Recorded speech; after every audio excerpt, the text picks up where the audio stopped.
Okay, picking up where we left off on page 313, we're talking about how inkjet printers using 4 colors are suitable for the vast majority of the needs, but not all. And so one of the things we're going to look at is this color model. And so cyan, magenta, yellow, and key is almost always black because you're printing on white paper.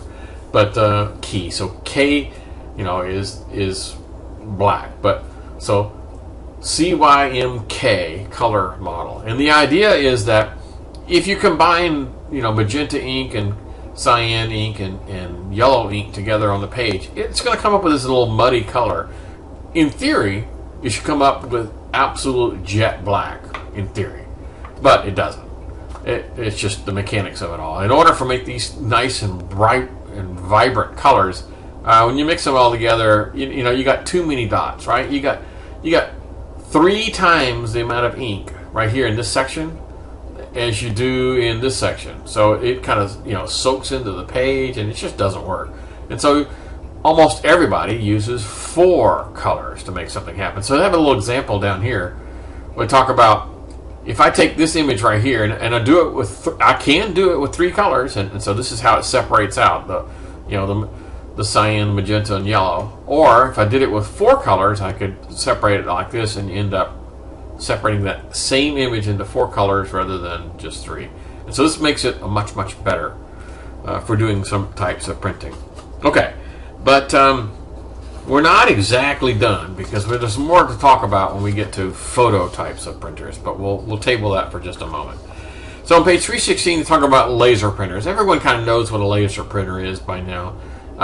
So laser printers are typically black and white. I mean, yes, they do make color laser printers, but they're typically kind of expensive and kind of physically large. They're not the kind that you normally find in a home just because they're expensive and physically large. Produce a lot of heat. The suckers get hot. You can smell them when they run. Okay, again, not appropriate for the home. But the way it works is that it's all done with static electricity. They actually, run an image. They paint the image with a laser on this little drum, and then they, statically charge this drum that pulls up powdered ink, and then you run it through, and the powdered ink gets heated, and it melts and fuses into the page. It makes for a fantastic waterproof document. Unlike some of the inkjets, where if you got them wet, they may kind of bleed like watercolors. So pretty cool. I mentioned to you before, page 317, to talk about all-in-one printers. That's very common nowadays. You go buy a printer today, typically it's going to come with a scanner and a copier and a fax machine and all the rest of the stuff, whether you wanted it or not. Okay, the next one, we talk about kind of some specialty ones. So on page 318, they talk about thermal printers and dye sublimation printers. Remember how I showed you here that this has 1 coat of ink, yellow, and right here I have to have 2 coats of ink. So that's getting kind of wet, isn't it? And then when I get to here, I have 3 coats of ink on top of each other, and so it's very wet. It kind of tends to bleed, and it's kind of messy.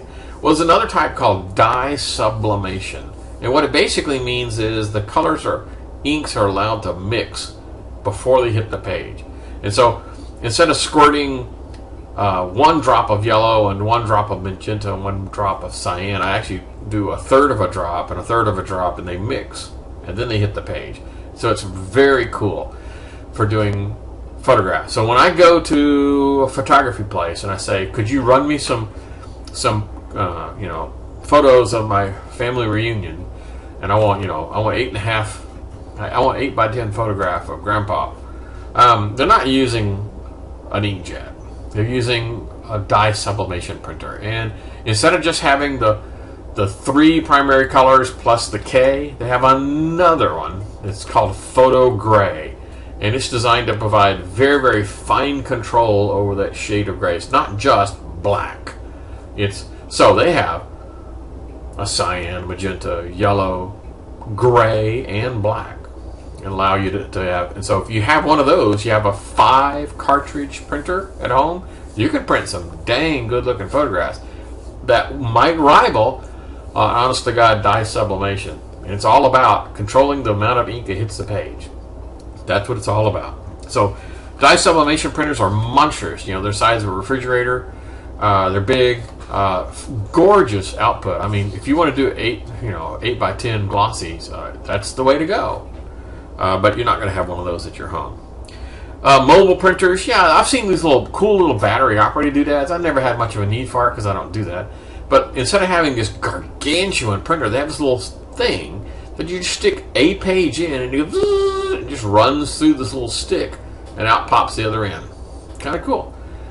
Typically they're one page at a time, and typically they're black and white only. They're not. So kind of runs on batteries. And if you're a mobile warrior, maybe a mobile printer might make sense for you. There are specialty kind of printers out there, label printers, things of that nature, that are just designed to do one thing and one thing only. You're not going to be printing your resume. You're not going to be doing photographs. All it's going to be doing is printing labels for, medicine bottles at a pharmacy or whatever. Then you have other types. We talked about how, we don't normally see these impact printers, except perhaps in some retail scenarios. Have you been someplace where they print off like a receipt and they'll say, okay, now you take the blue copy and I'll take the pink copy, kind of a thing? Well, the impact printers are the only ones that can make multiple copies at one time. You can't make multiple copies in one pass on a laser. Can't make multiple passes on an inkjet or dye sublimation or any of the other types. The only one that can do multiple copies in one pass is the old style impact printers. Okay. I'll talk about plotters. And plotters are typically just big inkjet printers.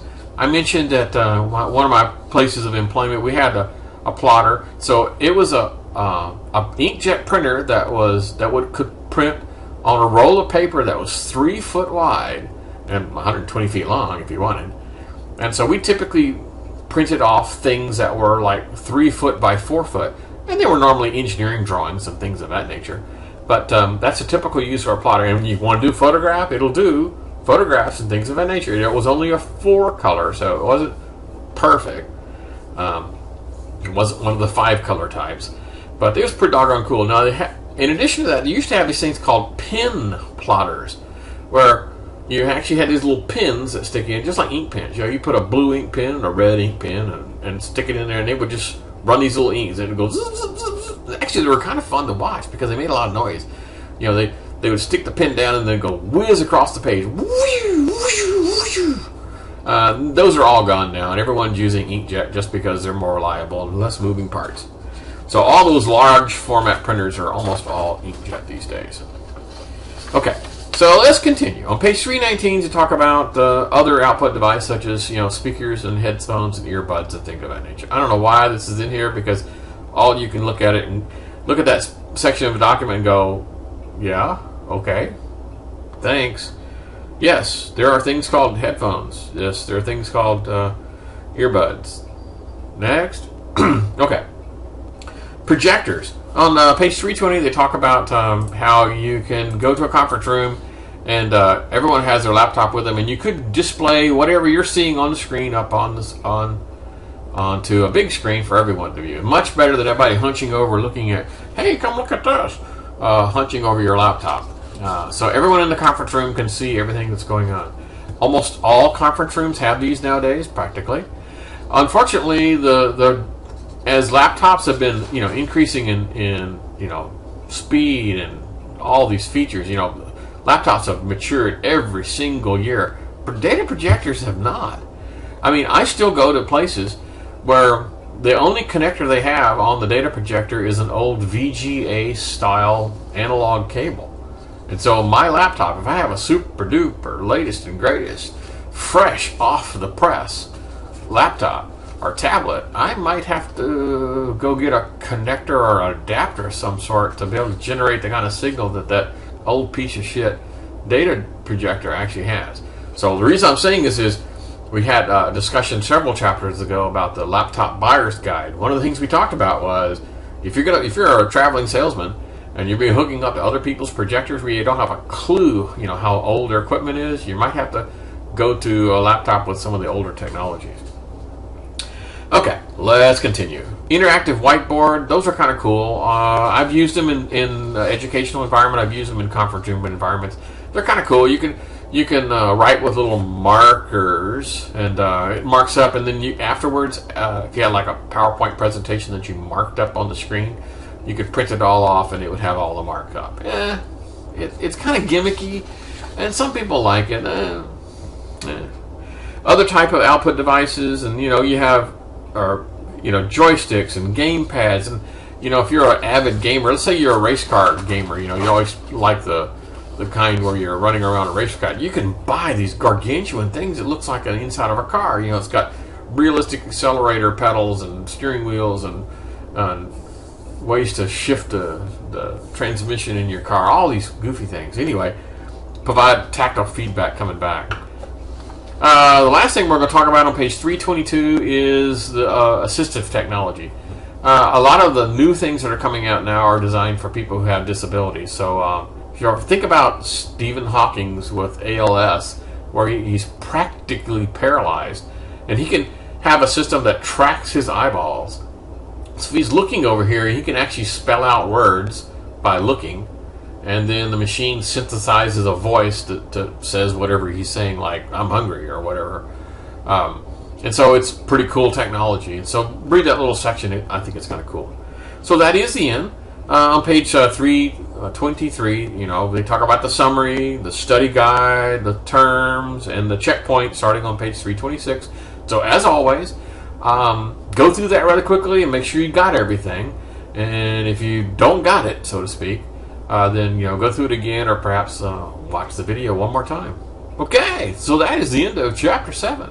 I guess we'll see you guys again in some future video.